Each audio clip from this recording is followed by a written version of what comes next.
오늘은 부활의 맛이라는 제목으로 하나님의 은혜를 나누도록 하겠습니다. 부활절에 하는 어떤 특별한 유머가 하나가 있는데요. 이런 유머입니다.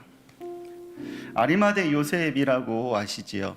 예수님의 죽음 이후에 자신의 가족의 무덤을 내어주었던 그 사람이 아리마대 요셉입니다. 이 아리마대 요셉이 예수를 위해서 자신의 가족의 무덤을 내준 소문을 듣고 이 아리마대 요셉의 친구가 아리마대 요셉을 찾아갔습니다. 그래서 이렇게 물어봅니다. 준비하고 잘 만들어 놓고 평생을 그렇게 만들어 놓은 그 무덤을 예수님한테 줬다며? 라고 물어봅니다. 그랬더니 이 요셉이 그래, 내가 기쁜 마음으로 내가 그렇게 드렸어 라고 얘기했습니다. 그러자 이 친구가 그래도 오랫동안 잘 준비한 무덤을 어떻게 그렇게 쉽게 줄 수 있냐 라고 물어봤더니 이 아리마대 요셉이 이렇게 대답합니다. 아 그래? 그분이 딱 이틀만 쓰시겠다고 나한테 얘기했거든. 네, 아주 특별한 유머죠. 사랑하는 여러분, 부활은 여러분들에게 어떠한 의미가 있으실까요? 이 아리마대 요셉의 유머처럼 그저 허허 웃고 넘어갈 법한 그런 의미인가요? 아니면 전혀 나와는 상관없는 이야기로 혹 부활이 다가오고 계신가요?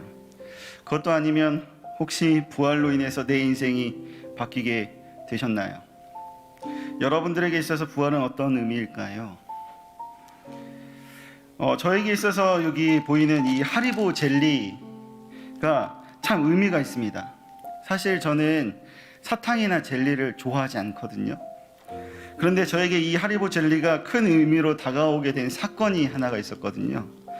그 사건은 바로 사랑하는 아내를 만난 엄청난 사건인데요. 아내는 보통 이렇게 한 가지에 빠지면 그것에 엄청 집중하는 스타일입니다. 좋아하는 음악 하나에 꽂히면 그 음악만 일주일, 한 달, 두 달 이렇게 듣습니다. 한 곡만요. 그리고 좋아하는 음식에 빠지면 며칠 동안 혹은 몇 주 동안 그 음식만 먹습니다. 요즘엔 아내가 임신을 해서 과일이나 새콤한 거 매콤한 것 음식 위주로 그렇게 먹거든요. 몇 주 동안 계속 먹고 있습니다. 아내를 처음 만나고 초반쯤 아내가 하리보 젤리에 빠져 있었거든요. 마침. 그래서 아내가 좋아하는 하리보 젤리를 엄청 사주면서 아내의 마음을 샀던 기억이 납니다. 이 하리보 젤리를 보면 아내와 연애했었던 그 연애 초반 알콩달콩하고 설렘설렘했었던 그런 때가 많이 생각이 납니다. 혹시 여러분들도 이 하리보 젤리 보면서 저처럼 제 아내와 막 설레었고 알콩달콩한 시기가 혹시 떠오르시나요? 아니시죠? 떠오르시면 안 되겠죠. 왜냐하면 이 하리보 젤리는 그다지 여러분들과 상관이 없거든요. 이렇게 자신과 상관없는 물건에는 우리는 어떠한 의미도 두지 않습니다. 부활이 나에게 어떠한 의미로도 다가오지 않는 이유는 바로 여기에 있습니다. 부활이 막 피부로 와닿지 않고 그냥 지나가는 하루, 그냥 지나가는 시간, 늘 드리는 새벽 예배, 오늘 이렇게 흘려보내는 이유가 있습니다. 의미가 없는 이유는 나와 상관이 전혀 없기 때문입니다. 오늘 이 부활의 새벽이 우리와 엄청난 상관이 생겨나기를 소망합니다. 예수님의 부활하심이 이 하리보 젤리처럼 하나님과 만나 설레었었던, 그리고 내 인생을 바꾸게 되었었던 그 시간임을 떠오르게 만드는 그런 이 시간이 되기를, 이 순간이 되어지기를 축복합니다. 세상에는 맛있는 게 참 너무나도 많이 있는 것 같습니다. 저도 먹는 거 참 좋아하는데요. 맛집을 찾아가서 먹기도 합니다. 맛있는 음식을 하는 그런 요리사들이나 그런 사람들을 보면 너무 존경스러워요. 왜냐하면 저는 요리를 정말 못하거든요. 요리를 그렇게 쉽게 잘하는 백종원 씨의 유튜브 채널을 보면서 그걸 보면서 요리를 똑같이 따라해도 제가 하면 맛이 없더라고요. 분명히 맛의 차이가 생기더라고요.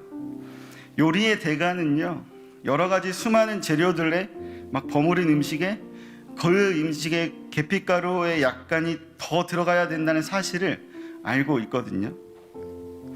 음식을 먹는 사람은 그러한 극소량의 어떤 양념이 음식에 가미됨으로써 생기게 되는 어떤 맛의 차이는 거의 알아내지 못하지만 이 요리의 대가들은 그것이 이 맛의 전체적인 배합에 어떻게 영향을 끼치는지 정확하게 너무나도 잘 알고 있어요.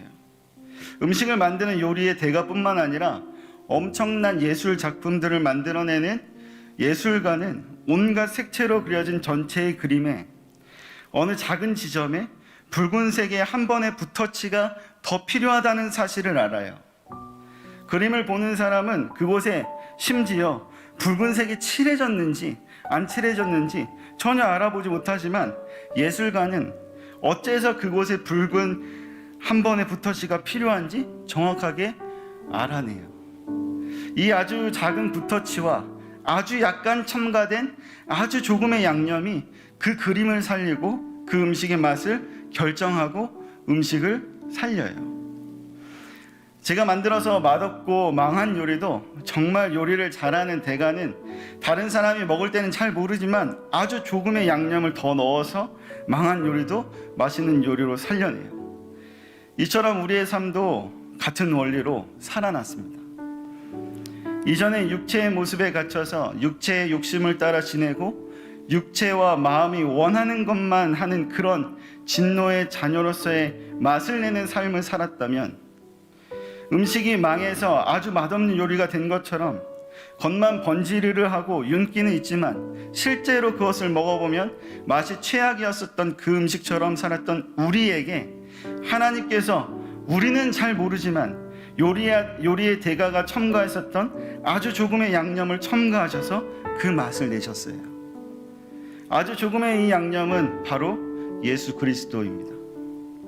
이 세상을 만드시고 자신의 섭리대로 이끌어 가시고 인도하시는 우리 하나님 아버지가 우리의 삶의 요리의 대가가 되셔서 우리가 사는 이 세상에서 아주 조금의 양념, 단 한 번의 붓터치가 꼭 필요하다는 것을 하나님은 아셨거든요. 아주 조금의 그것이 우리의 삶의 전체에 완전히 스며들어서 우리는 어째서 그것이 필요한지, 과연 그게 들어갔는지 들어가지 않았는지 도통 이해하지 못하지만, 그러나 하나님 아버지는 어째서 예수 그리스도가 지금 우리의 삶에 왜 필요한지, 예수님의 십자가가 우리에게 왜 필요하고 예수님의 부활이 우리에게 왜 필요한지 너무나도 잘 알고 계시거든요. 예수님의 부활로 육체의 욕심을 따라 살았던 진노의 자녀의 삶이 변하여서 하나님의 자녀의 삶으로 그 맛이 변했음을 믿으시길 소망합니다. 이것이 부활의 맛입니다. 부활의 맛을 살아내는 저와 여러분 모두가 되어지기를 간절히 소망합니다. 부활의 맛을 내는 삶을 살도록 하신 이유가 하나 있어요. 그것이 오늘 본문에 나오는데요, 7절에 이렇게 나와 있습니다. 이는 그리스도 예수 안에서 우리에게 자비하심으로써 그 은혜의 지극히 풍성함을 오는 여러 세대에 나타내려 하십니다. 부활의 맛을 내는 삶을 살도록 하신 이유는 망한 음식이 살아나서 자, 엄청 맛있게 됐잖아? 그 맛있게 된 음식, 그 맛을 보고 맛있는 것을 뽐내고 드러내고 소개하고 살라는 거예요. 우리의 삶에 부활의 맛이 되었다면 그 맛을 세상에 드러내고 분명히 맛보이는 하루하루를 살라고, 그렇게 전하며 살라고 하나님께서는 우리에게 부활의 맛을 내는 삶을 살라 이야기하십니다. 사랑하는 동원 가족 여러분, 우리의 모습을 통해 원하시는 것 한 가지예요.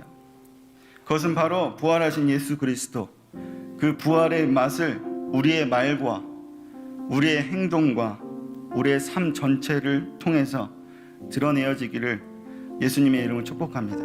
여러분들의 가정에서부터 여러분들의 자녀에게, 여러분들의 주위에 있는 친구와 동료들에게, 여러분들의 삶에 여러분들과 함께하는 모든 이들에게 부활의 맛이 이런 맛이다 라는 것을 여러분을 통해서 드러내며 맛보여지기를 간절히 소망합니다. 함께 기도하도록 하겠습니다.